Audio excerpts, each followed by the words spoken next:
प्रस्तुत हुआ आप सबके समक्ष है 2025 का अंतिम 3 महीना अक्टूबर, नवंबर, दिसंबर कैसा रहने वाला है, इसका राशिफल लेकर के 3 महीने के राशिफल में देखेंगे कि कुछ बड़े ग्रह किस तरह से आपके जीवन को प्रभावित कर रहे हैं, कहां पे आपको सावधान रहने की आवश्यकता है, क्योंकि ये अंतिम 3 महीने पिछले दिनों जो बदलाव आप देख रहे हैं एक नए चरण में प्रवेश करने वाले हैं, अर्थात बदलाव का दौर एक नए चरण में प्रवेश करने वाला है और क्रांतियां रेल के डिब्बे की तरह आने वाली हैं, एक के बाद एक क्रांतियां होंगी।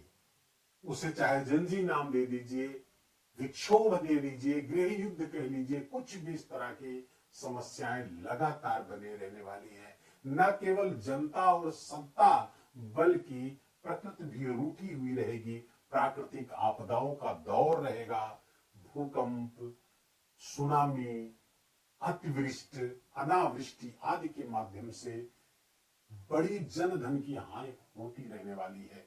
ऐसे में मिथुन राशि के जातकों को कहां से सावधान रहने की आवश्यकता है, क्या करना चाहिए इनसे बचने के लिए, सब पर चर्चा करेंगे। वीडियो थोड़ा सा लंबा होगा लेकिन इसको आप पूरा देखिएगा ताकि आप इस 3 महीने को बहुत अच्छे तरीके से न केवल प्लान कर सके बल्कि अपने आप को सुरक्षित भी रख सके। मिथुन राशि के जातकों के लिए प्रारंभ में बता दूं, ये वीडियो आपके चंद्र राशि पर आधारित है। यदि आपको अपनी चंद्र राशि नहीं पता है तो अपने प्रचलित नाम के आधार पर वीडियो को देखकर लाभ उठा सकते हैं। मिथुन राशि के जातकों के लिए सबसे पहला ग्रह जो हम लेंगे वो शुक्र को लेंगे। शुक्र वर्तमान में आपके कन्या राशि से गोचर करेंगे और ये 9 अक्टूबर महीने के 9 तारीख को शुक्र आपके चतुर्थ स्थान पर गोचर करेंगे। चतुर्थ स्थान पर शुक्र दिग्बली होते हैं, बहुत अच्छे परिणाम देते हैं, लेकिन यहां पर शुक्र नीच के होंगे, कन्या राशि के होंगे। न केवल शुक्र नीच के होंगे बल्कि शनि की 7वीं दृष्टि भी शुक्र पर पड़ रही होगी, जो नीच के शुक्र के नीचत्व का जो परिणाम होगा उसको और भी बड़ा कर रही होगी, क्योंकि शनि यहाँ पर वक्री चलेंगे 28 नवंबर तक। तो फल का शुक्र यहाँ पर निगेटिवली आपको इफेक्ट कर सकता है। सुख सुविधाएं बढ़ती हुई दिख रही हैं, भोग विलास के प्रति जो विशेष आकर्षण शुक्र यहाँ पर आकर चतुर्थ आपको देंगे, तो उसके लिए कुछ नकारात्मक कदम भी उठा सकते हैं, कुछ गलत कदम उठा सकते हैं शनि के कारण।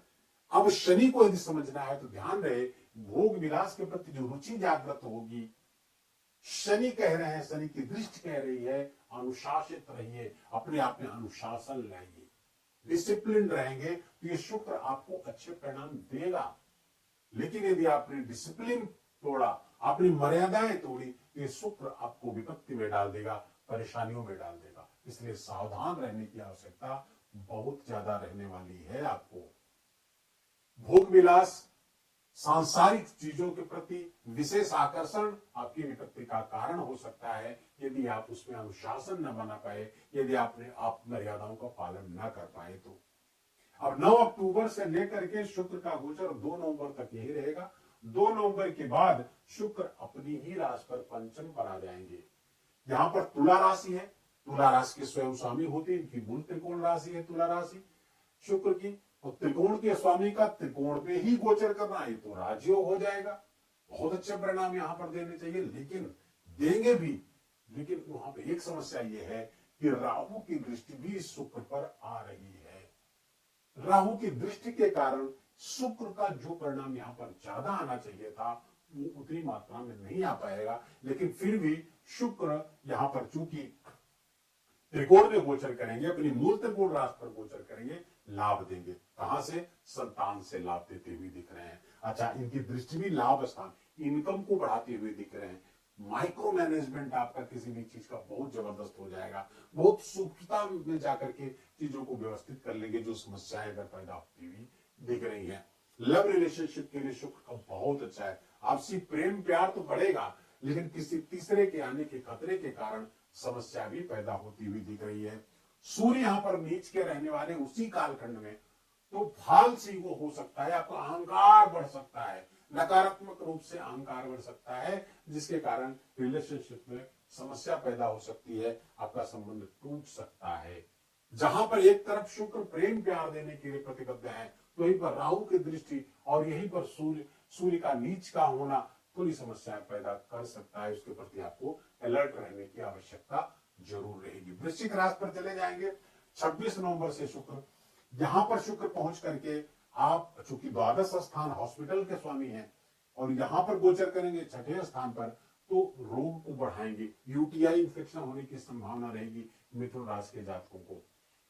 अगर आप डायबिटिक हैं, डायबिटिक आपका सूट कर सकता है। किडनी के पेशेंट है, वहां पे प्रॉब्लम हो सकती है। इसलिए यहां पर थोड़ी सी सावधानी बरतने की आवश्यकता अवश्य ही रहेगी।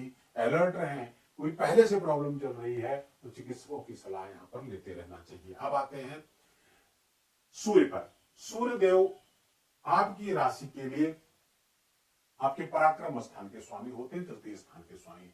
वर्तमान में 17 अक्टूबर से सूर्य का गोचर अक्टूबर माह के मध्य से आपके पंचम स्थान पर होगा और यहां पर सूर्य नीच के हो जाएंगे। यद्यपि यहां पर शुक्र की उपस्थिति के कारण सूर्य का नीचत्व भंग भी हो रहा है, लेकिन फिर भी कुछ जगहों से आपको सावधान रहना है। पहला तो पेरेंटिंग अपनी सही करें। बच्चे छोटे हैं, उनके प्रति आपकी जो जिम्मेदारियां हैं उसका सही से निर्वाह करें। अच्छी पेरेंटिंग करें, उन पर अपनी बातें, अपना अधिकार, अपना ऑर्डर थोपिए मत। यदि बच्चे थोड़ा सा बड़े हैं तो उनको भी समझने का मौका दीजिए। आप स्वयं भी उनकी समझिए, उनकी नीड्स समझिए, अन्यथा ये समस्याएं बढ़ सकती है। आपसी संबंध, आपसी कॉन्फ्लिक्ट संतान के साथ आपका बढ़ सकता है। यहां पर थोड़ा सा सावधान रहने की आवश्यकता हो सकती है। थोड़ा बच्चों का ईगो यहां पर हर्ट करेगा। आपका बिहेवियर बच्चों के ईगो को हर्ट करता हुआ दिख रहा है, जिसके कारण भी कॉन्फ्लिक्ट हो सकती है। सूर्य का नीच का होना पंचम स्थान पर संतान के स्वास्थ्य में भी कुछ समस्या हो सकती है, खासकर बोन रिलेटेड या स्टमक संबंधी समस्या, पेट संबंधी समस्या यहां पर हो सकती है संतान को। मैंने प्रेम की बात की है। प्रेम जीवन थोड़ा सा यहाँ पर अच्छा भी है और बुरा भी है, और अगर आपका ईगो वहां पर टकराया प्रेम में तो फिर प्रेम संबंध खराब हो सकता है। क्योंकि कहा भी गया है, प्रेम गलियत सागरी जामे दो न समाये। वहां दूसरा कौन है? वहां दूसरा है आपका अहंकार, आपका ईगो। सूर्य फिर उसके बाद आपके अष्टम स्थान, छठे स्थान पर चले जाएंगे। छठे स्थान पर मंगल और सूर्य दोनों एक साथ रहेंगे। मंगल यहाँ पर, मैं भी मंगल पर भी आ रहा हूं, मंगल यहाँ पर स्वराशि पर रहेंगे। और कब रहने वाले हैं सूर्य? सूर्य यहाँ पर 16 दिसंबर से आ जाएंगे और 14 जनवरी तक रहेंगे।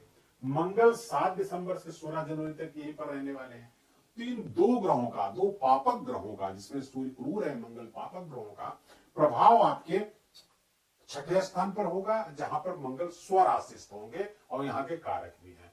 फलतः प्रतिस्पर्धा में आप विजय प्राप्त करते हुए मिथुन राशि के जातक दिख रहे हैं। कोई एग्जाम होता है, कोई कंपटीशन देते हैं और आपकी लग्न कुंडली में भी किसी बुरे ग्रह की दशा महादशा नहीं चल रही है, तो ये समय आपके लिए बहुत ही चमत्कारी होगा। आप हर प्रकार की प्रतिस्पर्धा में विजयी होते हुए दिख रहे हैं। चाहे वो कोर्ट कचहरी का मुकदमा हो, लड़ाई झगड़ा वाद विवाद हो, या फिर आप कोई कंपटीशन दे रहे हो, चाहे व्यापारिक प्रतिस्पर्धा हो, चाहे वो शिक्षा से संबंधित, नौकरी से संबंधित कोई कंपटीशन दे रहे हैं, बड़ी परीक्षाओं की तैयारी कर रहे हैं, चाहे वो आप आईएएस, पीसीएस या फिर अगर मेडिकल क्षेत्र की तैयारी कर रहे हैं, नीट आदि की, या फिर उच्च शिक्षा जैसे एमडी है, एमएस आदि की भी परीक्षा दे रहे हैं, तो उस सब आपके लिए बहुत वहां पर आप सक्सेस होते हुए दिख रहे हैं। आपको सफलता अवश्य ही प्राप्त होगी। बस केवल एक मैं डिस्क्लेमर उसमें जो जोड़ूंगा कि हो सकता है कि आपके लग्न कुंडली में कोई कुछ गड़बड़ हो। अगर वो नहीं है तो 100% सफलता प्रतिस्पर्धा में आपको मिलती हुई दिख रही है। सूर्य और मंगल दोनों लगभग कुछ ही कालखंड में आगे पीछे पहुंच जाएंगे। कहां पर? आपके सप्तम स्थान पर। सप्तम स्थान पर सूर्य और मंगल की उपस्थिति अच्छी नहीं है गृहस्थ जीवन को लेकर के। सूर्य जहां आपके तृतीय स्थान के स्वामी है, तो वहीं मंगल आपके लाभ स्थान के स्वामी है। व्यापार के लाभ को तो बढ़ा देंगे, व्यापार आपका बढ़ेगा, व्यापार से बड़े बड़े लाभ होते हुए दिख रहे हैं, धन वृद्धि होती हुई दिख रही, करियर में स्टेबिलिटी आती हुई भी दिख रही है। लेकिन गृहस्थ जीवन को यहाँ पर समस्या पैदा कर देंगे। लड़ाई झगड़ा वाद विवाद जीवन साथी के साथ होना तय है। पार्टनरशिप में बिजनेस है, वहां भी लड़ाई झगड़ा वाद विवाद होना तय है। और कारण क्या है? आपका क्रोध और अहंकार। मंगल क्रोध है, सूर्य अहंकार है, ये दोनों मिलकर के समस्या आप बढ़ा सकते हैं। कब? नवंबर मध्य से लेकर के और दिसंबर तक का ये जो समय होगा, जनवरी तक का समय, इनफैक्ट आप समझ लीजिए पूरा नवंबर और पूरा दिसंबर और जनवरी, ये यहाँ पर प्रभावित होते हुए दिख रहे हैं। जनवरी 14 जनवरी तक आपको बहुत सावधान और अलर्ट रहने की आवश्यकता है। वीडियो के अंत में जो उपाय बताया जाए उसको अवश्य ही करिएगा। अब आते हैं बहुत ही महत्वपूर्ण गोचर पर।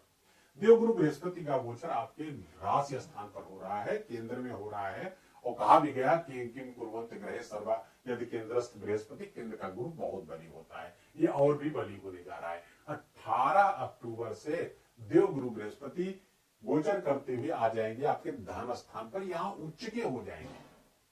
उच्च के गुरु यहाँ पर 5 दिसंबर तक उच्च के रहेंगे। अब देखिए, देवगुरु बृहस्पति अतिचारी है।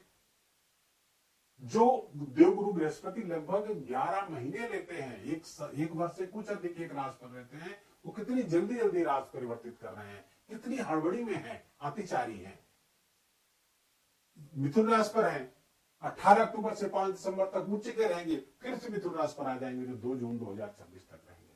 तो जब ये उच्च के होंगे तो ये आपके लिए बहुत लाभकारी हो रहे। क्यों?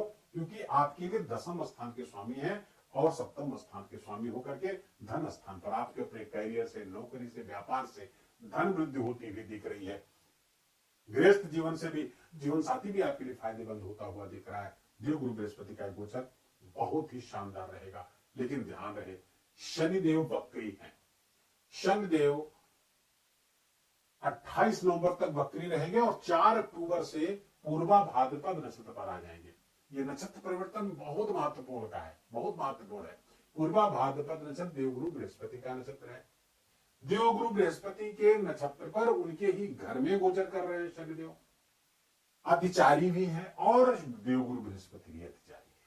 और इसी कालखंड में राहु भी 25 नवंबर को अपनी ही नक्षत्र पर चला जाएगा, शतभिखा नक्षत्र पर। ये 3 चीजें बहुत ही बड़े परिवर्तन लेकर आने वाली हैं, बहुत बड़े प्रवाह लाने वाली है, तूफान लाने वाली है। सब समझिए, मैं बार बार कहता हूं कि क्रांतियां रेल के डिब्बे की तरह आएंगी, एक तूफान के माध्यम से आएंगी और बहुत सारी परिस्थितियों को बदल देंगी। ऐसा कुछ होता ही रहेगा। आपके लिए, मिथुन राशि के जातकों के लिए सब कुछ सकारात्मक रहे, सुरक्षित रहे, इसके लिए आपको उपाय करने की आवश्यकता है। कौन से उपाय करें? तो आपके लिए विष्णु सहस्त्रनाम से बढ़कर मिथुन राशि के जातकों के लिए कोई उपाय नहीं है। विष्णु सहस्त्रनाम का पाठ कम से कम 3 बार करिए। न 3 बार कर सकते तो 2 बार अवश्य करिए, एक बार सुबह, एक बार सोने से पहले। और संभव हो सके तो नारायण कवच का भी अगर पाठ कर लेंगे या फिर गजेंद्र मोक्ष का पाठ कर लेंगे तो सोने पर सुहागा हो जाएगा। वीडियो के ही विराम देंगे। वीडियो अच्छा लगा हो, आपके काम का लगा हो, मेरा बोलना, आपका सुनना सार्थक हुआ हो तो कृपा करके इस वीडियो को लाइक करिएगा, अपनों के साथ शेयर करके उनको भी इसका लाभ दीजिए। कमेंट में जाकर जय सिया राम लिखना बिल्कुल भी मत भूलिएगा। मेरा विशेष निवेदन, विशेष आग्रह आपसे, चैनल पर नए इसको सब्सक्राइब कर लीजिए, बेल आइकन की घंटी दबा लीजिए और प्लीज अपना बहुत बहुत ख्याल रखिए। जय जय सिया राम।